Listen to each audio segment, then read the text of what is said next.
வணக்கம். இன்றைய முக்கிய செய்திகள்.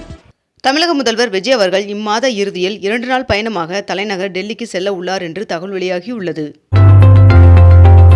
திருப்பத்தூர் தொகுதியில் ஒரு வாக்கு வித்தியாசத்தில் தோல்வியடைந்த திமுக வேட்பாளர் பெரிய கருப்பன் அவர்கள் தாக்கல் செய்த வழக்கில் தீர்ப்பை தேதி குறிப்பிடாமல் சென்னை உயர்நீதிமன்றம் ஒத்திவைத்தது.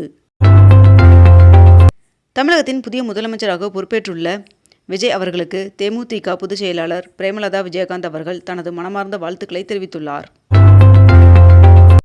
தமிழக முதல்வராக பொறுப்பேற்றுள்ள ஜோசப் விஜய் அவர்கள் இன்று நாம் தமிழர் கட்சியின் தலைமை ஒருங்கிணைப்பாளர் சீமான் அவர்களை அவரது இல்லத்தில் சந்தித்து வாழ்த்து பெற்றார். தமிழக முதல்வராக பொறுப்பேற்றுக் கொண்ட ஜோசப் விஜய் அவர்கள் இன்று மதிமுக பொதுச் செயலாளர் வைகோ அவர்களை அவரது இல்லத்தில் சந்தித்து வாழ்த்து பெற்றார். முதலமைச்சர் விஜய் அவர்கள் அன்புமணி ராமதாஸ் அவர்களை அவரது இல்லத்தில் சென்று சந்தித்து வாழ்த்து பெற்றார்.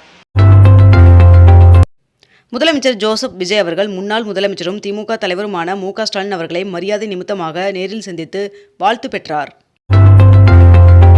நாளை சபாநாயகர் மற்றும் துணை சபாநாயகர் தேர்தல் நடைபெற உள்ளது. அதன் பிறகு சட்டசபையில் தமிழக வெற்றிக் கழகம் தங்களுடைய பெரும்பான்மையை நிரூபிக்க உள்ளதாக தகவல் வெளியாகியுள்ளது. முதலமைச்சராக பதவியேற்ற ஜோசப் விஜய் அவர்கள் நாளை விசிக தலைவர் திருமாவளவன் அவர்களை சந்திக்க உள்ளதாக தகவல் வெளியாகியுள்ளது. தமிழ்நாடு சட்டப்பேரவையில் புதிதாக தேர்ந்தெடுக்கப்பட்ட எம்எல்ஏக்கள் பதவியேற்றுக் கொண்டனர். தமிழகத்தில் 17வது சட்டப்பேரவையின் முதல் கூட்டத்தொடர் இன்று கூடியது. தமிழகத்தின் புதிய முதலமைச்சராக நேற்று பொறுப்பேற்ற ஜோசப் விஜய் அவர்கள் இன்று ஒரு சட்டமன்ற உறுப்பினராக முறைப்படி பதவிப் பிரமாணம் எடுத்துக்கொண்டார். தமிழக சட்டமன்றத்தில் எதிர்க்கட்சி தலைவராக உதயநிதி ஸ்டாலின் அவர்கள் உறுதிமொழி ஏற்றுக்கொண்டார்.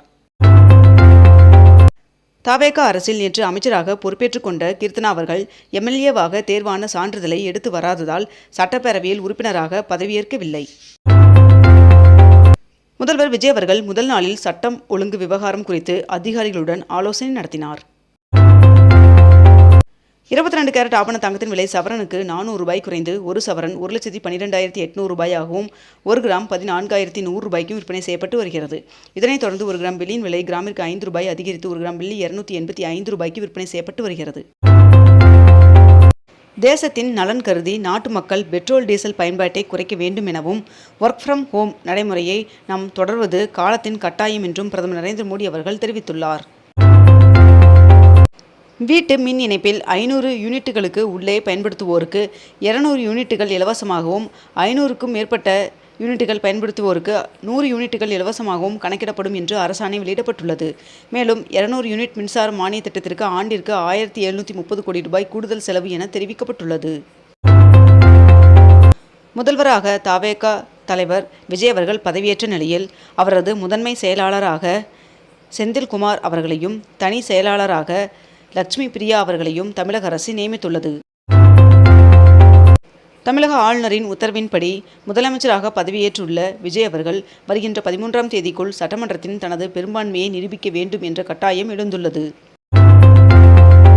முதல்வராக பதவியேற்ற பின் உரையாற்றிய விஜய் அவர்கள் எதுவாக இருந்தாலும் வெளிப்படையாக ஒளிவு மறைவு இல்லாமல் செய்வேன் என்றும் எனக்கு கொஞ்சம் அவகாசம் கொடுங்கள் என்றும் நான் கூறியதை படிப்படியாக நிறைவேற்றுவேன் என்றும் கூறினார்.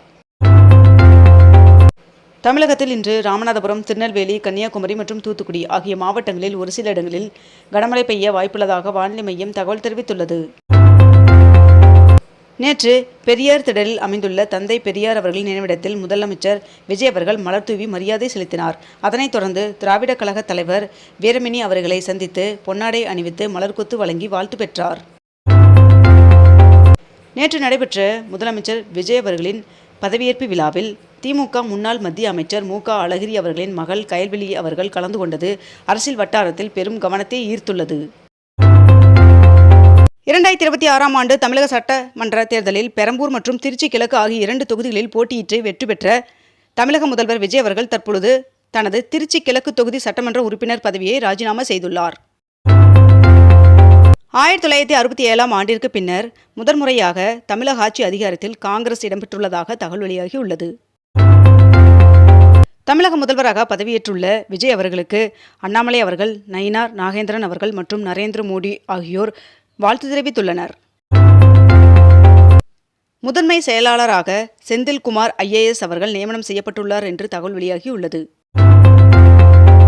தமிழகத்தில் முதன்முறையாக திமுக மற்றும் அதிமுக ஆட்சி இல்லை என்றும் முதன்முறையாக புதிய ஆட்சியை கண்டு சீமான் அவர்கள் முதல்வர் விஜய் அவர்களுக்கு அதிரடி வாழ்த்து தெரிவித்துள்ளார். தமிழ்நாட்டில் முதல்வர் விஜய் அவர்களின் தலைமையில் மேற்கண்ட இந்த 9 பேர் அமைச்சர்களாக பதவியேற்றுள்ளனர். மகன் ஜோசப் விஜய் அவர்கள் தமிழ்நாட்டின் முதல்வராக பதவியேற்றதை கண்டு பெற்றோர் சந்திரசேகர் மற்றும் சோபா இருவரும் நெகிழ்ந்து கண்கலங்கினர். விஜய் அவர்கள் முதலமைச்சராக பதவியேற்ற நிலையில் சட்டமன்ற தற்காலிக சபாநாயகராக சோழவந்தான் எம்எல்ஏ கருப்பையா அவர்கள் நியமிக்கப்பட்டுள்ளார். சென்னை தலைமை செயலகத்தில் உள்ள முதல்வர் நாற்காலியில் தவேக தலைவரும் முதல்வருமான விஜய் அவர்கள் அமர்ந்து அலுவல்களை தொடங்கினார். சட்டம் ஒழுங்கு மற்றும் எல்லாருக்குமான பாதுகாப்பை நான் உறுதி செய்வேன் என்று முதல்வர் விஜய் அவர்கள் உரையாற்றியுள்ளார். தவேக தலைவர் விஜய் அவர்கள் முதலமைச்சராக பதவியேற்கும் நிகழ்ச்சியில் ராகுல் காந்தி அவர்கள் பங்கேற்றுள்ளார். சென்னை கன்னியாகுமரி இடையே கோடைக்கால சிறப்பு ரயில் இயக்கப்பட உள்ளதாகவும் இதற்கான முன்பதிவு இன்று தொடங்குகிறது என்றும் தெரிவிக்கப்பட்டுள்ளது.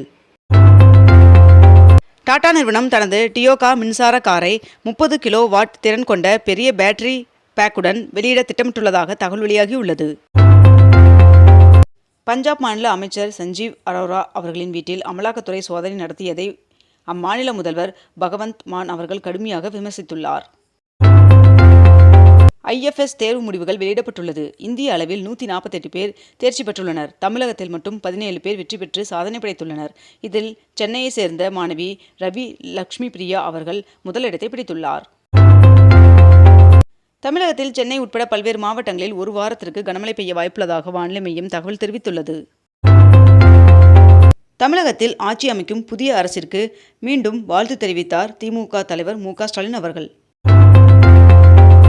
தவேக தலைவர் விஜய் அவர்களின் ஆட்சிக்கு ஆதரவு தெரிவித்தாலும் திமுக கூட்டணியில் நீடிப்போம் என்று விசிக அறிவித்துள்ளது. இளங்கலை படிப்பிற்கான கியூட் நுழைவுத் தேர்வில் தேர்வர்கள் பின்பற்ற வேண்டிய உடை விதிகள் தேசிய தேர்வு முகமை வெளியிட்டுள்ளது. மதுரை ரயில்வே கோட்டத்தில் 2025-26 நிதியாண்டில் மொத்த வருமானம் 1408 கோடியாக உயர்ந்திருப்பதாக தெற்கு ரயில்வே அறிவித்துள்ளது. வங்கக்கடலில் குறைந்த காற்றழுத்த தாழ்வு பகுதி உருவாக வாய்ப்புள்ளதாக இந்திய வானிலை ஆய்வு மையம் தகவல் தெரிவித்துள்ளது. ரயில்களில் காத்திருப்பு பட்டியல் டிக்கெட்கள் உறுதியாகுமா என்பதை 94% துல்லியத்துடன் கணிக்கும் புதிய AI தொழில்நுட்பத்தை ரயில்வே அறிமுகப்படுத்துகிறது. இத்துடன் இன்றைய தலைப்பு செய்திகள் நிறைவடைகின்றன. மேலும் இதுபோன்ற அண்மை தகவல்களை உடனுக்குடன் தெரிந்து கொள்ள அக்னிபூ சேனலை சப்ஸ்கிரைப் செய்து கொண்டு தொடர்ந்து இணைந்திருங்கள். நன்றி, வணக்கம்.